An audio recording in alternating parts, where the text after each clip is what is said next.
I never imagined the words that would break me would come from the man I had loved for 15 years. It was one of those golden evenings in our backyard. The kind where the fairy lights twinkled, like stars, and the smell of grilled chicken still hung in the air. I was sitting on the old wooden swing we'd built together, my head resting on David's shoulder, feeling safe. The kids were inside watching cartoons. I took a deep breath and said it softly, almost like a prayer. David, I've been thinking about going back to college, or just part-time. Interior design? I know it's been years, but I feel like I can handle it now. He didn't even look at me. He stared straight ahead at the rose bushes. I had planted the year we moved in and answered in that flat, tired voice I had come to fear. Don't complain. This is all you can handle. The swing creaked once, then silence. I laughed it off, the way I always did. I told myself he was just stressed from work. After all, I was the one who kept our little world running, the lunches packed, the bills paid, the backyard beautiful. I was the quiet wife who never asked for too much. But that night, something inside me cracked. Not loudly. Just a small, sharp break no one else could hear. What I didn't know was that those words weren't about college at all. They were about everything he was already planning behind my back. The next few weeks, the backyard became my hiding place. I'd sit out there long after the kids were asleep, wrapping my cardigan tight, watching the moon rise over the fence. David started coming home later. His phone would light up in the dark, and he'd step outside to answer it, closing the sliding door with that same soft click every time. I told myself it was work. I told myself I was being paranoid. Until the night I heard him laughing in the backyard. The kind of laugh I hadn't heard in years. I crept to the kitchen window and saw him pacing under the fairy lights. Phone pressed to his ear. Soon, baby, he whispered. She doesn't suspect a thing. She can't handle the truth anyway. Or she never could. My knees buckled.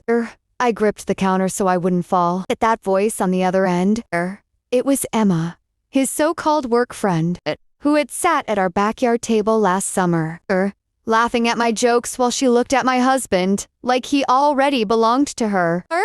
I didn't scream, or I didn't cry. Not yet. I just stood there in the dark kitchen, feeling every dream I'd ever had for myself turn to dust. The next morning, I smiled at him over coffee like nothing had happened. But inside, I was shattered. Every I love you he gave me felt like a knife now. Every time he kissed my forehead before leaving for work, I wanted to scream. I started checking his phone while he showered. The messages were everywhere. Good morning texts, heart, plans to meet at our spot behind the old oak tree at the back of our yard. He even sent her a photo of me asleep on the couch with the caption, she's out cold. It can't wait to be free. I read them all. Every single one. And each word carved deeper into the place where my heart used to be. I spent nights in the backyard alone, sitting on the cold grass, hugging my knees. The fairy lights were off. The swing didn't move. I cried until there were no tears left, asking the stars why I wasn't enough. Why my dreams were too big. Why the man who once promised me forever had decided I was only good enough to keep the house clean and the kids fed. I felt so small, so broken, so completely exposed. But something else was growing in that same backyard. A quiet, burning strength I didn't know I had. I stopped crying after the 7th night. Instead, I started planning. I saved every screenshot. I opened a secret bank account. I met with a lawyer during school hours and told her everything. She looked at me with soft eyes and said, "You're stronger than you think." For the first time in years, I believed her. David kept saying it whenever I tried to talk about anything real. Don't complain. This is all you can handle. He said it when I asked why he smelled like another woman's perfume. He said it when I suggested couples counseling. He said it like it was a fact of life. But I was done letting his words define me. I became the perfect wife on the outsides, cooking his favorite meals, keeping the backyard spotless. Inside, I was preparing the end of the life he thought I couldn't live without him. One evening, he came home early, found me watering the roses, and wrapped his arms around me from behind. You know I love you, right? He whispered. I turned in his arms, looked him straight in the eyes, and smiled the sweetest smile I could manage. I know exactly what you love, I said softly. He never noticed the tremble in my voice. He never noticed the camera I had hidden in the birdhouse the week before. I chose the backyard for the final scene. It felt right. I told David I wanted to throw a small anniversary party, just family. A few close friends, fairy lights on, the whole yard dressed up like old times. He loved the idea. Of course he did. It made him look like the perfect husband. That Saturday evening, the backyard was alive again. Laughter, clinking glasses, the kids running between chairs.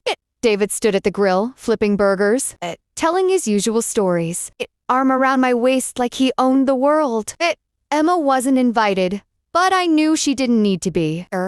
After dessert, I stood up and tapped my glass. Everyone quieted down.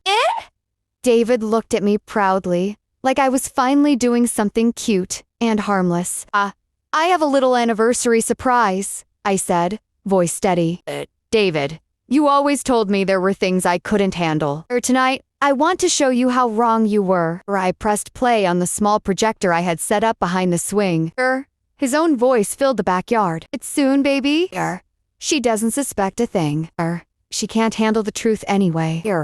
Then the texts appeared on the screen, one after another, glowing in the dark. The good mornings, to leave her, the photos, the plans. The backyard went completely silent. No one moved. No one breathed. David's face drained of color.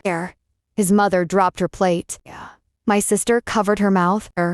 The only sound was the soft wind in the rose bushes I had planted with love years ago. He tried to speak. It's not. I can explain. But the silence swallowed him whole. One by one, people stood up. His best friend shook his head and walked away. His father wouldn't even look at him. My mother hugged me tight and whispered, "We're taking the kids tonight." David turned to me, eyes wide with panic. Please, he begged in front of everyone. I made a mistake. Don't do this. I looked at him, the man who once made me feel like I was nothing, and I felt nothing but peace. You were right about one thing, David, I said quietly. This is all you can handle. He left that night with one suitcase. The divorce papers were already waiting on the kitchen table. Now the backyard is quiet most evenings. No more late night phone calls, or no more lies, or just the sound of my own footsteps on the grass and the gentle creak of the swing. When I sit alone with a cup of tea, I finished my first interior design course last month, where I opened a small studio downtown. The kids are thriving. And every time I walk past those rose bushes, I remember the woman who was told she couldn't handle more, and the woman who proved everyone wrong. Revenge isn't always loud. Sometimes it's the soft, final click of a door closing behind someone who tried to keep you small. And sometimes the most beautiful silence you'll ever hear. It is the sound of your own life beginning again.